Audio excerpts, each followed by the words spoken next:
आज बाबा की 26/8 का महावाक्य है। कल की वाणी रिवाइज करें, 2-4 पॉइंट सुनाएं।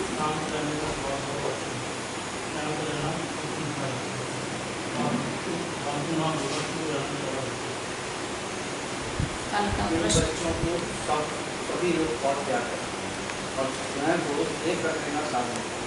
उनका जो सबकी बहुत रुचि से प्यार से सेवा करते हैं उनको सब बहुत प्यार करते हैं। बाबा कहते हैं तुम्हें कभी भी सेवा का अहंकार नहीं आना चाहिए। बाप से जो ज्ञान की तत्व में मिली हुई है उसे आगे भी मारना है। और कहते हैं जितनी यात्री यात्रा में रहेंगे उतना ही अपने को सेव करते हैं।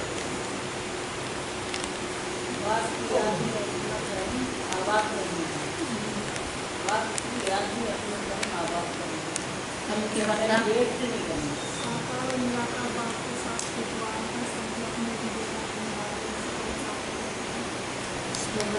दुल्हाने स्नेह संपत्ति से भी मूल्यवान है, इसलिए मास्टर के सागर बना।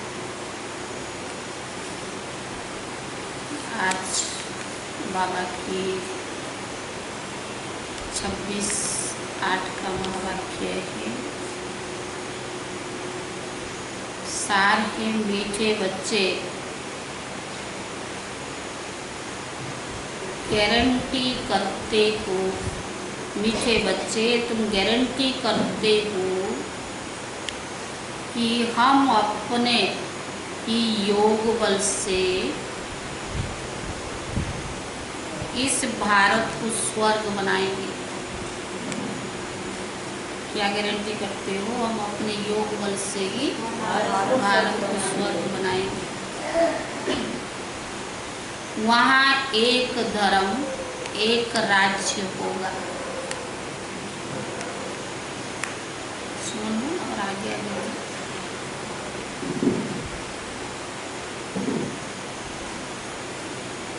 प्रश्न है, माया के किस विघ्नों से सेफ रहने वाले,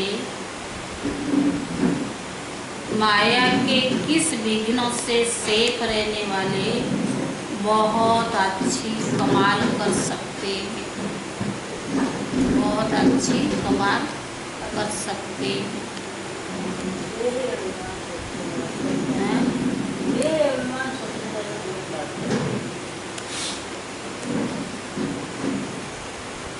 उत्तर है, माया का सबसे बड़ा विघ्न है। सुधीर भाई इधर कुर्सी डलवाई, आगे जा। दादी का वो कहाँ है? दादी, माया का सबसे बड़ा विघ्न है देह अभिमान में लाकर एक दो के नाम रूप में फंसाना।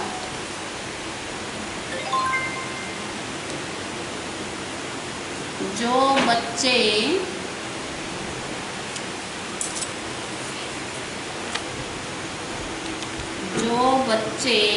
इस विघ्नों से सेफ रहते, माया के धोखे से बचे रहते,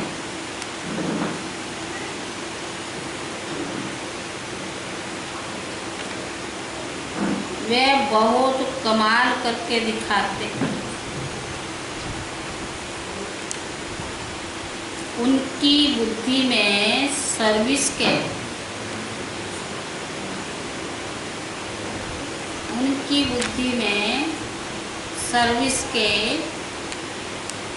नए नए ख्याल चलते रहते।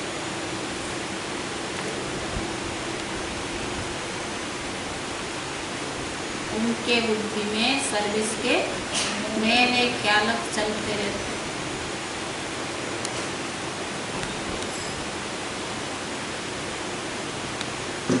सर्विस में उन्नति तब होगी,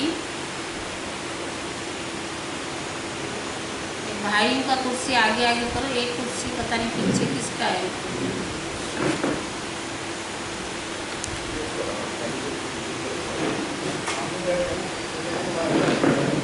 सर्विस में उन्नति तब होगी जब देही अभिमानी होंगे। ओम शांति। दिनेश भाई ये जगह आगे है, एक कुर्सी है। बाप आए हैं रूहानी बच्चों को श्रीमत देने। यह तो बच्चे जानते हैं थोड़े समय के अंदर ड्रामा प्लान अनुसार सारा कार्य होना है। हम रावणपुरी को विष्णुपुरी बनाते हैं। अब बाप भी गुप्त तो पढ़ाई भी गुप्त है। सेंटर्स तो बहुत है, छोटे बड़े गांव में सेंटर्स है और बच्चे भी बहुत है और भी दिन प्रतिदिन बढ़ते जाएंगे। लिटरेचर में भी लिखते हैं कि हम इस भारत भूमि को स्वर्ग बनाकर ही छोड़ेंगे। तुमको यह भारत भूमि बहुत प्यारी है क्योंकि तुम जानते हो कि इस भारत ही स्वर्ग था। उनको 5000 वर्ष हुए। भारत बहुत शानदार था। तुम ब्रह्मा मुख वंशावली बच्चों को ही यह नॉलेज है। इस भारत को श्रीमत पर स्वर्ग बनाना पड़े, सबको रास्ता बताना है और कोई खिटखिट की यहाँ बात नहीं की। आपस में बैठकर राय करनी चाहिए। इन चित्रों द्वारा ऐसी क्या एडवर्टाइजमेंट करें जो अखबार में भी यह चित्र डालें। आपस में इस पर सेमिनार करना चाहिए। जैसे उस गवर्नमेंट के लोग आपस में मिलते हैं, राय करते हैं, तो हम भी कैसे सुधारें। जैसे उस भवन का हम भी भारत को कैसे सुधारें। यह जो इतने मतभेद हो गए उनको आपस में मिलकर कैसे ठीक करें और भारत में सुख शांति कैसे स्थापन हो। ऐसे तुम भी रूहानी पांडव गवर्नमेंट हो। यह बड़ी ईश्वरीय गवर्नमेंट है। पतित पावन बाप ही पतित बच्चों को पावन बनाकर पावन दुनिया का मालिक बनाते हैं। यह राज तुम बच्चे ही जानते हो। मुख्य है ही भारत का आदि सनातन देवी देवता धर्म। यह है रुद्र ज्ञान यज्ञ। रुद्र कहा जाता है शिव बाबा को। अब तुमको बाप ने आकर जगाया है, तुमको फिर औरों को भी जगाना है। ड्रामा प्लान अनुसार तुम जागते रहते हो। अब तक जिसने जैसा जैसा पुरुषार्थ किया उतना ही कल पहले भी किया था। तुम्हारी यह रूहानी युद्ध है। कभी माया पर जोर हो जाता है, कभी ईश्वर का। कभी कभी तो सर्विस अच्छी तेजी से चलती है, कभी कोई बच्चों में माया का विघन भी पड़ जाते हैं। माया एकदम बेहोश कर देती है। लड़ाई का मैदान तो है ना। माया राम की संतानों को ही बेहोश करा देती है। लव कुश की कहानी भी है ना। राम के 2 बच्चे दिखाए, यहाँ तो बाबा के ढेर बच्चे। इस समय सब मनुष्य कुंभकर्ण की नींद में सोए हुए।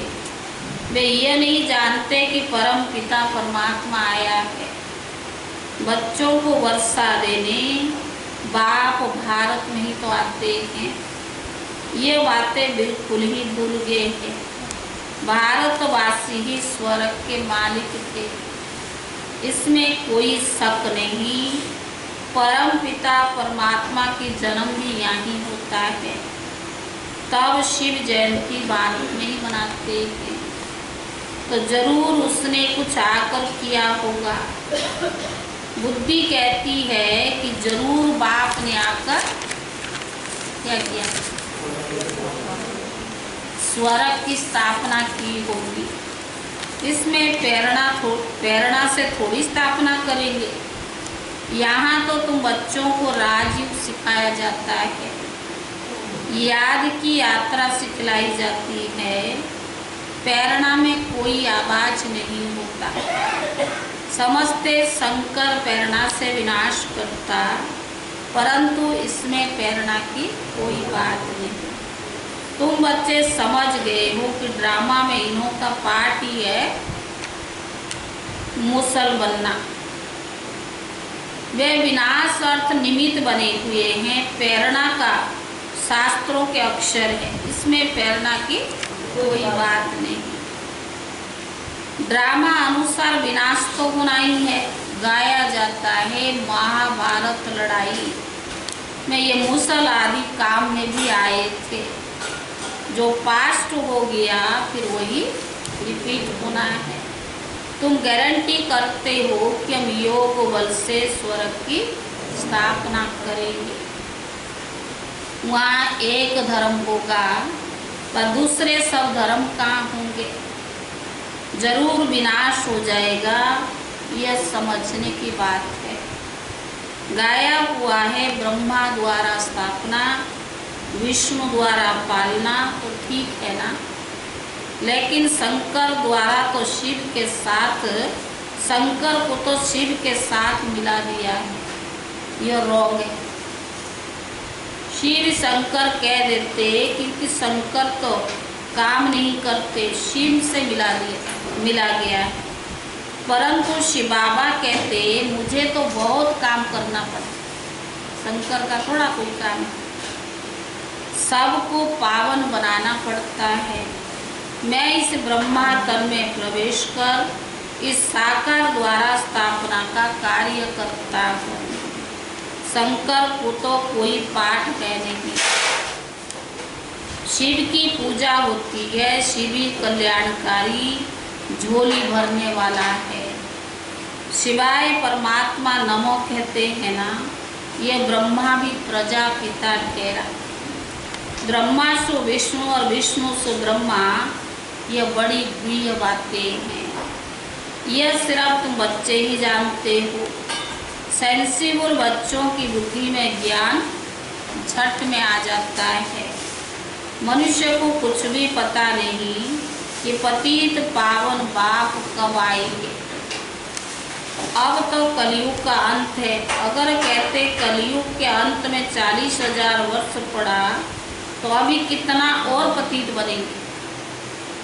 अभी तो यह हाल है, 40,000 वर्ष में क्या होगा, कितना दुख और सहन करेंगे। कलयुग में सुख तो होगा नहीं, कुछ भी ना जानने के कारण बेचारे घोर अंधियारे में पड़े हैं। तुम बच्चों को आपस में मिलकर राय करनी चाहिए कि कैसे हम सर्विस को बढ़ाएं। बाप प्लान तो बताते रहते, फिर भी बच्चों को आपस में मिलना चाहिए। चित्र पर अच्छी रीति समझाना है। यह ड्रामा अनुसार चित्र भी बनते जा रहे हैं। बच्चे जानते हैं जो जो समय पास होता जाता है वो ड्रामा चलता रहता है। बच्चों की अवस्था में तो कब ऊपर कब नीचे यह चलता रहेगा। बाबा भी साक्षी होकर देखता है। कभी बच्चे सर्विस भी बहुत अच्छे करते, कभी अवस्था कैसी बाबा भी साक्षी होकर के देखता है। कभी कभी बच्चों पर ग्रहचारी बैठती है, उनको मिटाने के लिए प्रयत्न कराते हैं।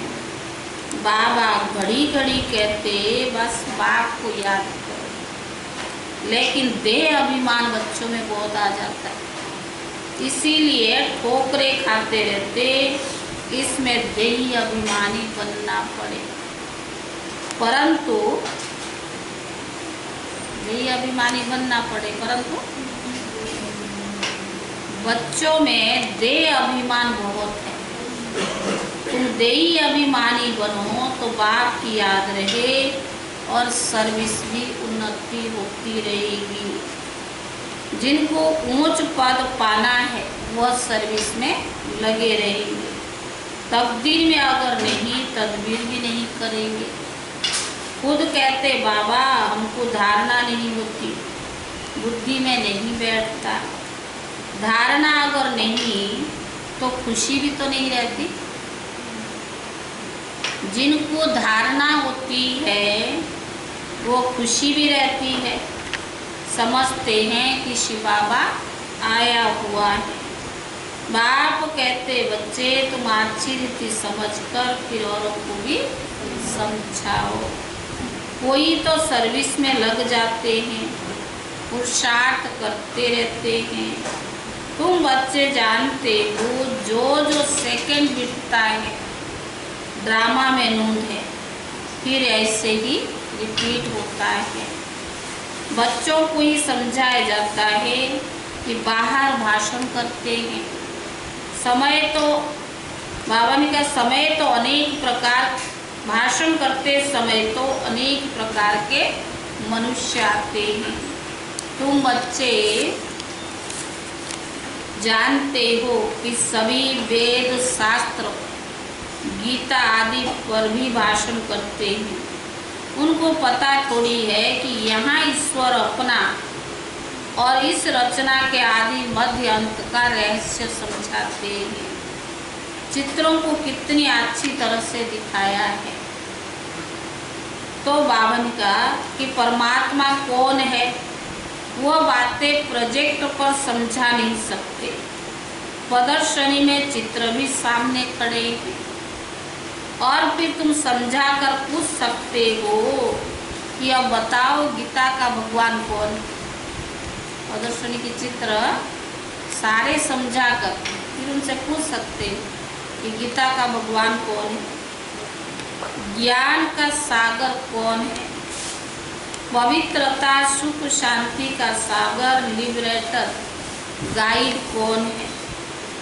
कृष्ण के लिए तो कह नहीं सकेंगे। परमात्मा की महिमा अलग है। पहले लिखना भी चाहिए, प्रूव लेना चाहिए, सबसे सही भी लेनी है। हाल में चिड़िया लड़ रही है, जो साकार मूर्ति है ना, बाबा का मूर्ति चल रहा है।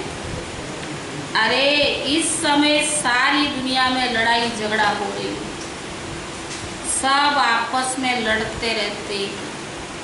5 विकार भी मनुष्य में गाए जाते हैं ना, इसमें जानवरों की बात नहीं है। पति दुनिया और पावन दुनिया मनुष्य के लिए ही गाया हुआ है।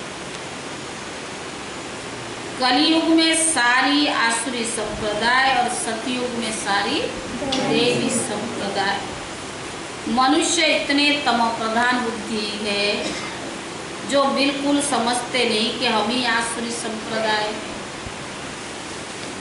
देवताओं के आगे जाकर गाते हम नीच पापी है, हम निर्गुणहार में कोई गुण।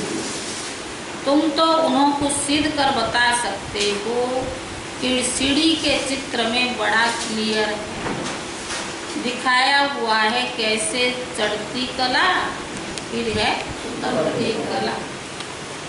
भारतवासियों के लिए मुख्य है सीढ़ी का चित्र। यह सबसे अच्छी चीज है, सीढ़ी का चित्र सबसे अच्छी। इस चित्र पर बहुत अच्छा समझा सकते हो। 84 जन्म पूरे कर फिर पहला नंबर जन्म लेना है। उतरती कला से चढ़ती कला में जाना पड़े। हर एक का विचार चलना चाहिए कि हम सबको कैसे रास्ता बताएं। ख्याल नहीं चलेंगे तो सर्विस कैसे करेंगे? ख्याल चलेगा तभी तो सर्विस करेंगे ना। चित्रों पर समझाना बहुत सहज होता है। सतयुग के बाद सीढ़ी उतरनी है। बच्चे जानते हैं कि अब हम ट्रांसफर हो रही हैं, लेकिन सीधा सतयुग में नहीं जाते। अभी ट्रांसफर हो रहे, सीधा सतयुग में नहीं जाना, पहले शांति धाम में जाना है। तुम जानते हो हम पाठधारी हैं, बाकी तुम्हारे में भी नंबरवार है जो अपनी पाठ को समझते हैं। इस ड्रामा के दुनिया में ऐसा कोई नहीं कह सकते कि हम पाठधारी। ये तो बाबा ने ज्ञान समझाया तो समझ में आता, बाकी दुनिया में ऐसा नहीं कह सकते। हम लिखते भी हैं, हर एक मनुष्य मात्र इस बेहद ड्रामा का एक्ट्रेस होते भी ड्रामा के मुख्य एक्ट्रेस, डायरेक्टर और ड्रामा के आदि मध्य अंत को नहीं जानते, तो वो बेसमझ है। इस चित्र लिखने में कोई हर्जा नहीं है। एक कान से सुन, दूसरे कान से निकाल नहीं देना चाहिए।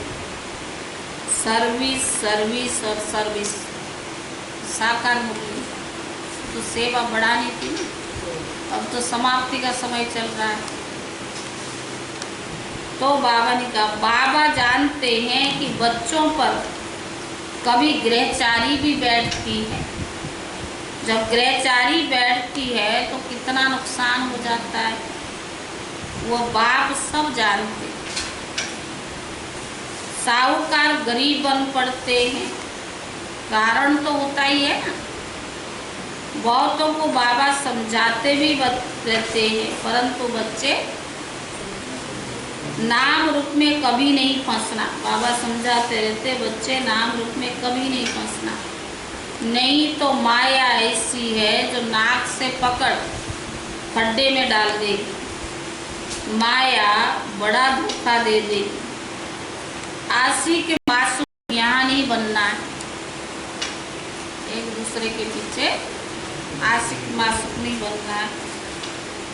आशिक मासूम कोई विकारों के लिए नहीं बनते, विकारों के लिए बनते, दूसरे रूप पर फिदा होते हैं। तुम जानते हो सेंटर्स पर भी ऐसे माया के विघ्न बहुत पड़ते हैं। तो बाबा ने कहा, एक दो के नाम रूप में फंस पड़ते हैं। माया ऐसी प्रबल है जो माता के नाम रूप में, कन्या के नाम रूप में भी फंस पड़ती है। ऐसी बीमारी पुरुषार्थ करते हुए भी माया एकदम पकड़ लेती है। इसीलिए बाबा सावधानी देते कि बच्चे, माया बहुत फंसाने की कोशिश करेगी, लेकिन तुम बच्चों को फंसना नहीं। देह अभिमान में नहीं आना चाहिए, अपने को आत्मा समझ बाप को याद करना है। माया के धोखे से बचे रहना है। तुम बच्चों को बहुत बुलबुल फूल बनाने आएंगे। तुम्हें किसी भी बात में संशय नहीं आना चाहिए। तो बाबा ने कहा, अगर दिल में संशय आया तो सर्विस अच्छी तरह से नहीं कर सकेंगे, अंदर गुटखा खाते रहेंगे। हिम्मत रखनी चाहिए, अब टाइम बहुत थोड़ा है, हिम्मत रखनी चाहिए, समय बहुत कम है। बाबा की मुरली सुनेंगे तो उत्साह में आएंगे। आत्म प्रकाश बच्चा ठीक रीति चित्र तरफ अटेंशन दे रहा है। हमारे प्रेस वाले आत्म भाई है ना, उस समय उनके पास चित्रशाला। बॉम्बे वालों की भी दिमाग में आना चाहिए, मुख्य चित्र को पहले बनाना पड़े। जांच करनी चाहिए, बाबा डायरेक्शन देते रहते कि कैसे बच्चों में उन्नति होनी चाहिए। ऐसे कोई युक्ति तो रचे जो सीढ़ी का चित्र एरोड्रम पर रखा जाए। ये चित्र देखकर सब खुश होंगे, आखिर समझेंगे इनको मत देने वाला कौन है। तो बहुतों को नशा चढ़ना चाहिए, तो बच्चों को नशा चढ़ना चाहिए। अच्छा मीठे मीठे सिकीले रे बच्चों प्रति माता पिता बाप दादा का याद प्यार और गुड मॉर्निंग। रूहानी बाप की रूहानी बच्चों को नमस्ते। रूहानी बच्चों की तरफ से रूहानी बाप दादा को याद प्यार और नमस्ते। धारणा की क्या सुना बाबा?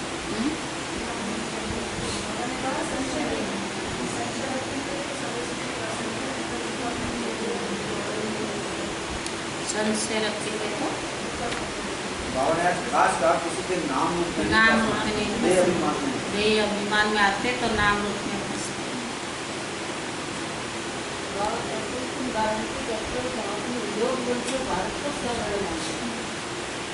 योग बल से भारत को अभी दादी की जो विशेषताएं हैं वो भी सुनानी है। तो दादी की कल का ही दिन थी।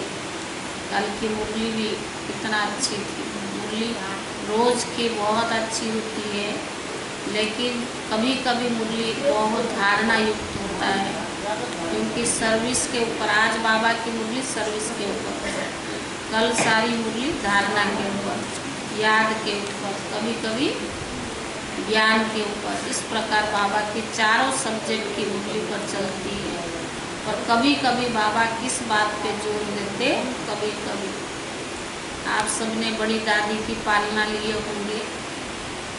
काफ़ी तरह से तो लोगों ने दादी को देखा है ना, प्रकाशमणि दादी को कोई नहीं भी देखा है, लेकिन दादी ने आज यज्ञ यहाँ तक पहुँची है तो दादियों के बजाय से पहुँची। और दादी तो बहुत ही, आप सब कल दादी की विशेषताएं सुनी ना, सच्ची में ममतामयी माँ तो यज्ञ की दादी थे। और भी दादियाँ सभी है, लेकिन फिर भी जो बाबा ने इनको सारा बिल किया, जो बाबा ने अव्यक्त हुए, दादी के हाथ में हाथ रख करके अव्यक्त हुए, तो सारी पावर सारी शक्तियाँ बाबा ने दादी को बिल की। हालांकि दीदी भी साथ रही, लेकिन मैनेजमेंट में दीदी और ज्ञान मुरली बाहर सेवाओं को आगे बढ़ाने में दादी रही। मर्यादा में दीदी बहुत पावरफुल थी।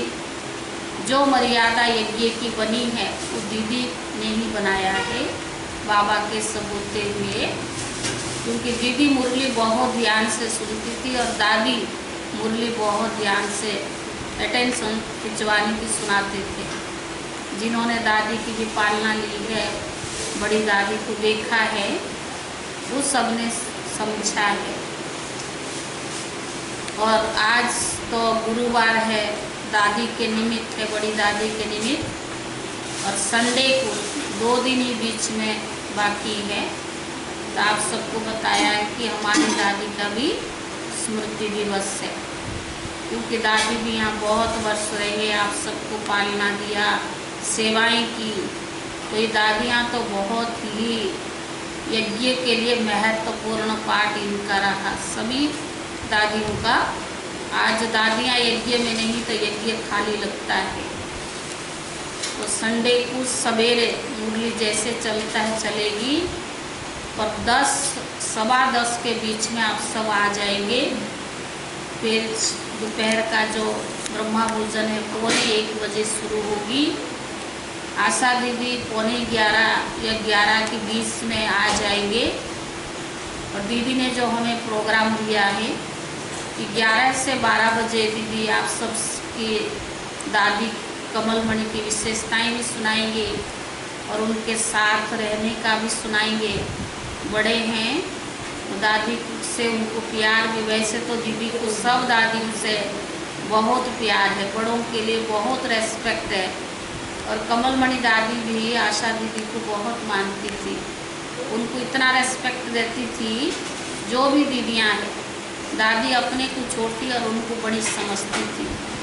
तो दादियों की महानता तो थी, तो इसलिए दीदी 11 से 12 बजे तक क्लास कराएंगे और 12 से 12:30 बजे तक दीदी यहाँ से ही पूना के लिए ऑनलाइन क्लास कराएंगे। फिर 12:30 बजे से 12:45 तो बाबा को भोग लगेगा। अगर आप सब 10:15 बजे आएंगे, ज़रूर पहुँचना 10 सवा 10 के बीच में। फिर जगरू भाई कमलमणि दादी के साथ का थोड़ा अनुभव सुनाएंगे। जब तक उसके बीच में थोड़ा भैया भी सुनाएंगे, पहले 10 मिनट वो सुनाएंगे, बाद में जगरू भाई सुनाएंगे, फिर दीदी सुनाएंगी। ऐसे ही प्रोग्राम रहेगा। इसलिए आप सबको 10 बजे पहुंचकर 10:15 बजे तक योग करेंगे। फिर बाद में ये प्रोग्राम सब होगा, क्योंकि हम सब बहुत भाग्यशाली है जो दादियों की पालना लिए हैं। और ख़ास दादी यहाँ इतना वर्ष रह करके यहाँ ही उन्होंने कर्मातीत अवस्था को कैसे प्राप्त किया, आप सबने जिन्होंने नज़दीक से भी देखा है। तो इस प्रकार दादियों का तो यज्ञ के लिए बहुत बड़ा बलिदान रहा। जो दादियों ने त्याग किया, जो उन्होंने यज्ञ को आगे बढ़ाने की मेहनत किया, वो हम सब नहीं किया है। लेकिन बाबा ने ऐसी ऐसी रतन यज्ञ को जिस समय ज़रूरत थी, आवश्यकता थी, यज्ञ को बढ़ाने के लिए जो मेहनत कर सकते, वो साकार बाबा ने उन्हीं को लेकर इस यज्ञ को आगे बढ़ाया। फिर भी दादियों को, बाबा को भले हम लोगों ने नहीं देखा, और दादियों की पालना से बाबा की कमी कभी हमें महसूस नहीं हुआ। वैसे ही संडे का दिन बहुत, और आप सब कोई भी ड्रेस लाइट कलर या वाइट कलर, क्योंकि बड़े आते हैं तो अपनी यूनिफॉर्म में आना चाहिए, क्योंकि देखते हैं ना इनकी पालना परवरिश किस प्रकार दादी ने किया है। तो इसलिए सबको वाइट ड्रेस में ही आना है। और जिनको सेवा के लिए कहा जाएगा वही जाएंगे, बाकी सब ध्यानपूर्वक दीदी का, क्योंकि सदैव तो बड़ों के क्लास सुनने को नहीं मिलता ना। हाँ, नेट पर देखते, यूट्यूब पर देखते, वो अलग चीज़ है। सन्मुख जब बड़े आते हैं, उनकी दृष्टि, उनकी वाइब्रेशन, ये कभी कभी मिलता है। पहले मधुबन जाते थे तो बड़ों को मिलना जुलना चलता था। अब तो मधुबन जाने का भी रास्ता बंद हो गया। और जैसे जाते थे ऐसे तो नहीं जाएंगे ना। अभी भी बाबा मिलन होगा तो ऑनलाइन प्रोग्राम चलेगा। इसलिए समय पर कोई भी बड़े हमारे पास आते हैं तो हम बहुत भाग्यशाली हैं। इसलिए सब साइलेंस में बैठकर अपनी भावनाओं को, अपनी वाइब्रेशन को ऐसा रखें जो दीदी को भी महसूस हो कि कृष्णा नगर में पालना परवरिश दादी ने कैसे किया है। क्योंकि आप सबकी वाइब्रेशन से, प्यार से दीदी को भी अच्छा लगेगा। इसलिए सब इसको महत्व देवे। और कोई भी बच्चों वगैरह को नहीं लाएंगे, क्योंकि उस दिन थोड़ा दिक्कत होगी ना, जगह भी कम होगा। क्योंकि हमने सिर्फ 100 लोगों के लिए ही बोल रहे हैं, क्योंकि ऊपर और नीचे मिला के, पहले तो नीचे बैठते थे कुर्सियों में, तो इतना नहीं होता ना अभी। और समय को देखते हुए सभी लोग मास्क भी लगा के आएंगे, क्योंकि दीदी आ रही हैं। तो दीदी को भी हम सबका वाइब्रेशन किस प्रकार है, और समय अनुसार जो चल रहा है ये ज़रूरी है। और सैनिटाइज़र भी छोटे छोटे अपने पास जो रख सकते रखो, नहीं तो बाहर तो रखा ही हुआ है। इसलिए सभी वातावरण को बनाए रखने के लिए मदद करेंगे। धारणा के लिए मुख्य सार पहला है, तुम बच्चे लड़ाई के मैदान में हो, माया रावण से तुम्हारी युद्ध है। तुम बच्चे लड़ाई के मैदान में हो, माया रावण से तुम्हारी युद्ध है। माया बहुत बिगड़ डालती है। बच्चों को बहुत सावधान रहना चाहिए। माया बहुत बिगड़ डालती है, बच्चों को बहुत सावधान रहना चाहिए। दूसरा, हर एक को अपनी उन्नति के लिए विचार करना है। हर एक को अपनी उन्नति के लिए विचार करना है। चित्रों पर कैसे समझाए, सर्विस को कैसे बढ़ाए, चित्रों में ऐसा क्या डालें जो मनुष्य सहज समझ जाए। चित्र में ऐसा क्या डालें जो मनुष्य सहज समझ जाए। वरदान, अपने शिक्षा स्वरूप द्वारा शिक्षा देने वाले, वरदान है अपने शिक्षा स्वरूप द्वारा शिक्षा देने वाले शिक्षा संपन्न योग्य शिक्षक भव।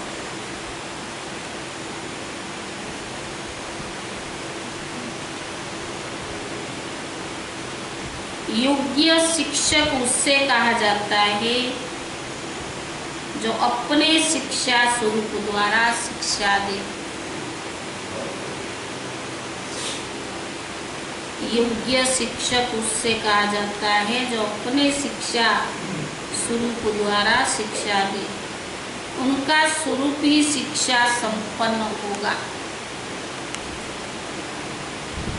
उनका देखना चलना भी किसको शिक्षा देगा।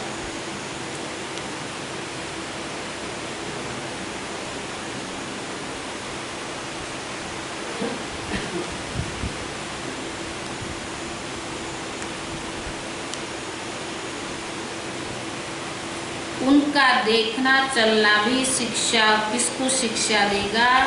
जैसे साकार रूप में कदम पर कदम शिक्षक के रूप में प्रैक्टिकल में देखा,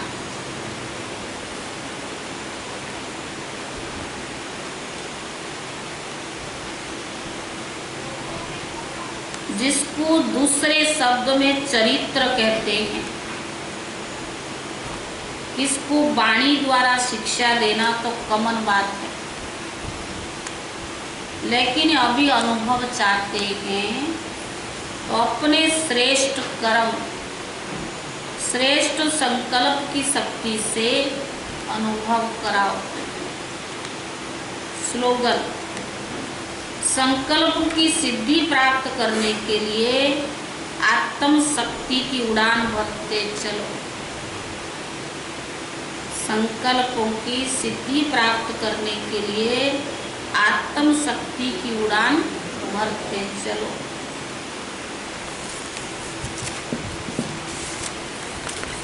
ये दादी का भी थोड़ा सा सुना देते क्योंकि लेट हो जाएंगे ना। गुप्ता जी आप 5 मिनट सुनाएंगे, ओम शांति करेंगे। बहुत दिन कितने 2 साल के बाद आए।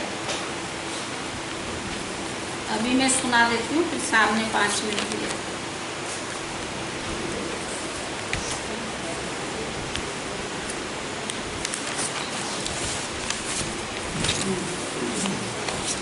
ग्यारहवां है स्वमान में रहने वाली और सबको सम्मान देने वाली। दादी की विशेषताएं है ना।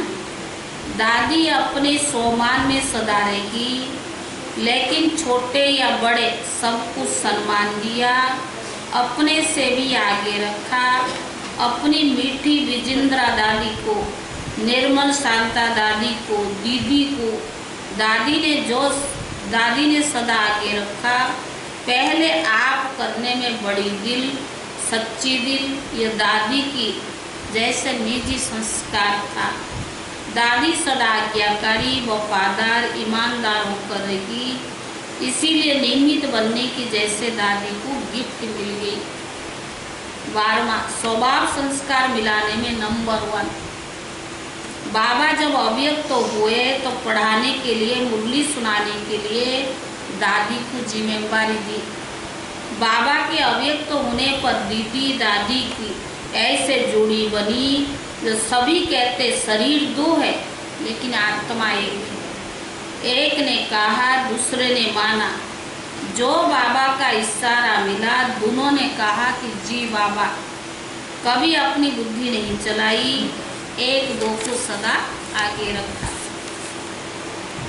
कभी कोई भाव स्वभाव संस्कार के टक्कर में नहीं आई, संस्कार स्वभाव में जैसे बाबा आ गया, इस एक धारणा से ही दादी नंबर 1 बन गई। 13 पवित्रता और पतिव्रता एकाग्रता।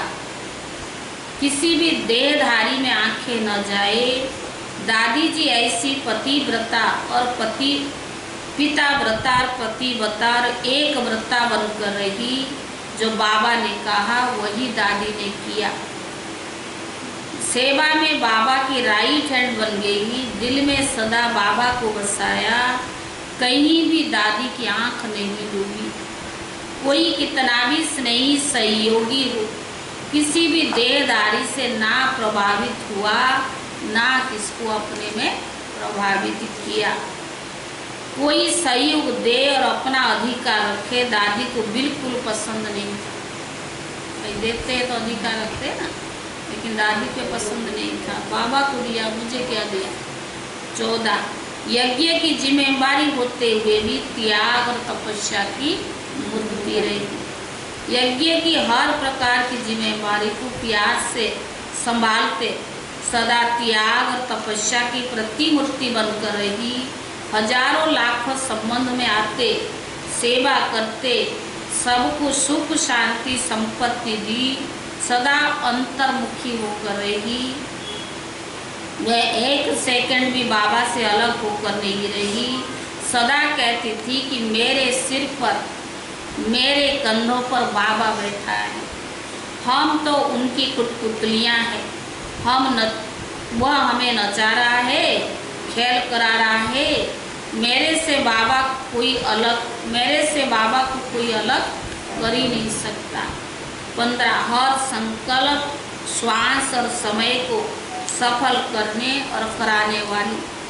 दादी जी को समय की बहुत कदर था। वे सदा कहती थी संगम की एक एक घड़ी अनमोल है, इसे व्यर्थ नहीं गंवाना है। दादी ने खुद भी अपना एक एक श्वास, संकल्प, समय सब कुछ सफल किया और दूसरों को भी सफल कराया। कुछ भी निष्फल न जाए। श्वास स्मृति में रहने से वो मजबूत बन गई। सदा मनमना भव का मंत्र अंदर चलता रहा। नंबर 1 में आना है तो ये अभी का समय है। हर एक आ सकता है। यह करके दिव्य दादी ने दिखाया। 16 अनुभवों की अथॉरिटी के साथ नम्रता का अवतार रही। दादी जी ने ज्ञान और योग की गहराई को समझकर उससे अनुभव में उतारा। वे अनुभव की अथॉरिटी थी। बाबा की शिक्षाओं से दादी जी ने अपना भी श्रृंगार किया। वे यज्ञ की हर प्रकार की स्थूल सूक्ष्म सेवाओं में सदा आगे रहती। पहले करती थी, वे दूसरों से बाद में करवाती थी।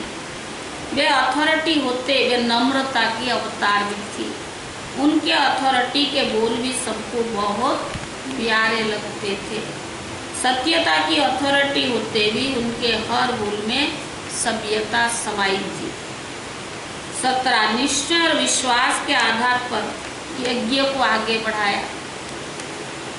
दादी जी का स्वयं और बाबा में अति विश्वास था। उन्हें यज्ञ वस्तुओं में भी विश्वास रखा। उन्हें सब जवाबदारियां देते, आगे बढ़ाती रही। दादी जी को कुछ भी भूलना नहीं पड़ा। देह सहित सब सेकंड में नष्टोमा बन गई। कभी निश्चय में संशय नहीं आया। इसी कारण उनका फाउंडेशन बहुत मजबूत था। वे कभी किसी परिस्थिति में हिली नहीं, अचल अढुल एक स्थिति में रही। उनके अटूट विश्वास ने ही आज यज्ञ को यहाँ तक बढ़ाया। 18 दिव्य बुद्धि, दिव्य दृष्टि की वरदानी थी। दादी जी ने अपनी बुद्धि को बहुत दिव्य और पवित्र रखा। दादी कहती थी हमारी बुद्धि तो है नहीं, बुद्धिवानों की बुद्धि तो हमारा बाबा है। उन्होंने हमें दिव्य बुद्धि और दिव्य दृष्टि का वरदान दिया। उन्हें बुद्धि का अभिमान कभी नहीं आना चाहिए। इसी विशेषता से दादी जी ने पालू पादर करने में भी नंबर 1 रही। उन्हें दिव्य दृष्टि का कैसे वरदान मिला हुआ था। वे ट्रांस में नहीं जाती थी, लेकिन जब भी बाबा कमरे में जाती थी उन्हें कोई ना कोई संदेश जरूर मिलता था और वे उसी नशे और निश्चय से कहती थी, आज बाबा ने मुझे ये कहा, इस सेवा के लिए बोला, अभी यह करना है अथवा नहीं करना है। उनकी ही प्रेरणाओं से पूरे भारत ही स्टेट में बड़े बड़े प्रोग्राम बहुत सफल हुए। 19 बड़ी दिल, विशाल दिल और सदा रहम दिल। दादी जी सदा बड़ी दिल, फ्राक दिल बनकर रही। बाबा के घर में जो आता था उनको हर प्रकार की खातिरी कराती थी, बड़ी दिल से सबको पालना करती थी। दादी जी विशाल दिल, रहम दिल, स्नेह का सागर बनकर रही। उनका रहम निस्वार्थ और ज्ञान युक्त था। वे कभी किसी में फंसी नहीं, ना अपने को किसी में फंसने दिया। वे सदा सदगुरु बाबा की श्रीमत का सिर माथे रखा, संपन्न और संपूर्ण बन गई। हमें भी उनके कदम पर कदम रखकर समान बनना है। 20 सदा विदेही की बुद्धि और बेहद की भावना रही। दादी जी सदा कहती थी, हमारे लिए सिर्फ मधुबन नहीं लेकिन सारा यज्ञ बाबा सो हमारा है। देश विदेश सब बाबा के बच्चे हैं, ये बाबा का परिवार है, बाबा के सेंटर से, इसीलिए सबके प्रति समान प्यार रहा, बेहद में बुद्धि रही। मधुबन सबका है, ये बाबा की चरित्र भूमि है, कर्तव्य भूमि है, प्यारी और अलौकिक भूमि है। इस पर सबका समान रूप से अधिकार है। ऐसी बेहद की भावना उनके दिल में सदा बनी रही। आज इतना ही सुनाते, अभी आपका प्रेजेंट भी डाला जाएगा। गुप्ता जी 5 मिनट सुनाएंगे। जन्माष्टमी का भोग 30 तारीख को, वैसे भी 30 तारीख को है ना, तो 30 तारीख, 29 तारीख को दादी का है और 30 तारीख को जन्माष्टमी का भोग रहेगा। और अभी आप जब भोग खाते हैं ना, नीचे लेके गाड़ी के पास जो पार्किंग में फेंकना नहीं, एक बड़ा पॉलीथीन रखा गया है, उसी में सभी को डाल के जाना है। सफाई भी करना है ना, अभी दीदी आएगी, नीचे का सफाई, ऊपर का सफाई, जिन जिन को जो भी ड्यूटी मिले सभी को करना है। क्योंकि आशा दीदी देखते हैं यहाँ कितनी सफाई है। बड़ों की जो भी दादियाँ हैं, बड़े दीदियाँ हैं ना, उनको वरिष्ठ भाई भी, जब राजू भाई आए थे, दादी की कमरे तो देखते थे कहाँ कोई मेला तो नहीं लगा हुआ है, बहुत ध्यान रखते हैं। इसीलिए ब्राह्मण जीवन में जैसे सच्चाई, सफाई, नेचुरल गुण होना चाहिए, ऐसे स्थूल सफाई भी बहुत ज़रूरत है। बाबा का घर माना आपका घर है, तो इसीलिए कहाँ भी ऐसे जैसी चीज़ फेंकना नहीं।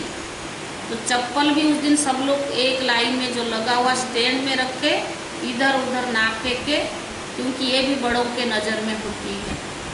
तो हमारा जो बाबा इतना धारणा युक्त, कल की मुरली सुना ना, कितना अच्छा है। तो ऐसे ही धारणाओं को भी बना के रखना। ये छोटी मोटी बातें भी बहुत हमें ऊपर नीचे कराता है। 3 जने कल 11 बजे चाहिए, आपने कहा होगा ना, 6 जने चाहिए। कल 11 बजे 6 जने कौन कौन आएगा? आप क्या करो, पता नहीं, उनसे पूछ लेना मधुबन से, क्योंकि ज़रूरी है ना, सफाई करना भी बहुत ज़रूरी है। कौन कौन आएगा? आप 3 जने आप आओ, वो आएगी, एक आएगी, ये आएगी, जो भी है ना, गीता बहन आएगी, संतोष बहन आएगी, जो भी है आप लोग उनको बता देना, क्योंकि ये सफाई ज़रूरी है। और ऊपर का भी और